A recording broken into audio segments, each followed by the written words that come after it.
मुंबईतील 2006 सालचं लोकल बॉम्बस्फोट प्रकरणातील आरोपींची निर्दोष मुक्तता करण्यात आली। 11 दोषींची निर्दोष मुक्तता करण्यात आली। एकाचा दरम्यानच्या काळात मृत्यू झाला। मुंबई हायकोर्टाकडून आरोपींची निर्दोष मुक्तता करण्यात आली। 5 जणांचा फाशी तर 7 जणांना जन्मठेपेची शिक्षा सुनावण्यात आलेली होती। हायकोर्टाच्या निकालाविरोधात राज्य सरकार सुप्रीम कोर्टात जाणार आहे। 12 आरोपींच्या निर्दोष मुक्ततेला राज्य सरकार सुप्रीम कोर्टात आव्हान देईल।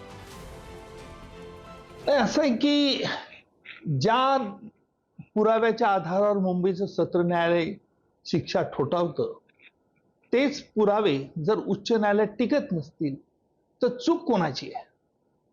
कायद्याचं विश्लेषण करण्यात चूक झाली का तपास यंत्रणेने चुकीचा पुरावा गोळा केला होता?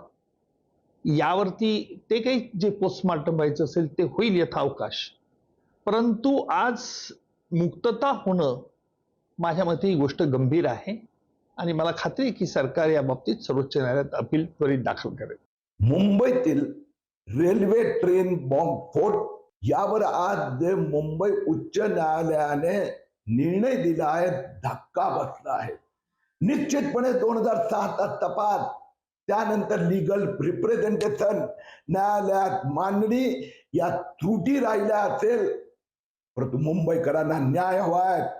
ते जे अतिरेकी आहेत ते फाशीवर लटकलेच पाहिजे। मी मुख्यमंत्री देवेंद्र फडणवीस यांना अपील केली आहे की एक चांगली इन्व्हेस्टिगेशन लीगल टीमची रचना करा, सर्वोच्च न्यायालयात जा, मुंबईकरांना न्याय मिळालाच पाहिजे। अत्यंत खेदजनक असा निकाल आज लागलेला आहे। तो निकाल जो काही वाहिन्यांवरती समजतोय त्यामध्ये जो काही तपास केलेला आहे, साक्षीदारांची काही तपासणी केलेली आहे, कालावधी 100 दिवसाच्या कालावधीनंतर नक्की बॉम्बस्फोट जो केलेले आहेत ते नक्की कशामुळे झालेत, जे कुकर बॉम्बस्फोट म्हटलेलं त्याच्यावरती सुद्धा न्यायालयाने आक्षेप घेतलेला दिसतोय, संशय घेतलेला दिसतोय। कोर्टातनं कुठल्या शेवटी पुराव्यावर कोर्ट चालतं, त्यामुळे त्यावर काही टिप्पणी करणं योग्य होणार नाही की कोर्टाचा निकाल आल्यावर त्यावर काही मी टिप्पणी करणार नाही। कोर्टाच्या निकालावर कुठल्या मेरिटवर कोर्टाने डिसाईड केला आहे आणि शासनाकडे काही ॲडिशनल बाबी असतील तर शासनावरच्याही कोर्टात जाऊ शकेल, पण या ठिकाणी मुख्यमंत्री ही चर्चा करावी लागेल। तर हा निकाल देताना मुंबई उच्च न्यायालयाने नेमकं काय म्हटलंय आपण तेही पाहूया। स्फोटाच्या 100 दिवसांनी साक्षीदारांना आरोपी आठवणं अशक्य। स्फोटांसाठी वापरलेले बॉम्ब ओळखण्यात तपास यंत्रणा अपयशी। बॉम्ब माहीत नाही तर पिस्तूल नकाशांना अर्थ नाही।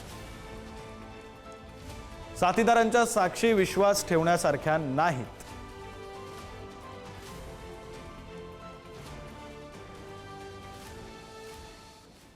तर नेमका हा स्फोट कसा झाला होता आपण तेही पाहूया। 11 जुलै 2006 रोजी मुंबईत 7 साखळी बॉम्बस्फोट झाले। माटुंगा, माहीम, वांद्रे, जोगेश्वरी, बोरिवली, कांदिवली, मीरा रोड या स्टेशन जवळ हे स्फोट झाले। संध्याकाळी 6:24 ते 6:35 वाजताच्या दरम्यान फक्त 11 मिनिटात हे स्फोट झाले। 209 लोकांचा मृत्यू झाला। सुमारे 700 पेक्षा अधिक जण जखमी झाले। 209 लोक मृत्युमुखी पडले तर 700 पेक्षा अधिक जण यात जखमी झालेले होते। लष्कर-ए-तोयबा आणि सिमी दहशतवाद्यांवर संशय ठेवण्यात आला आणि त्यानंतर अटकेची कारवाई करण्यात आली।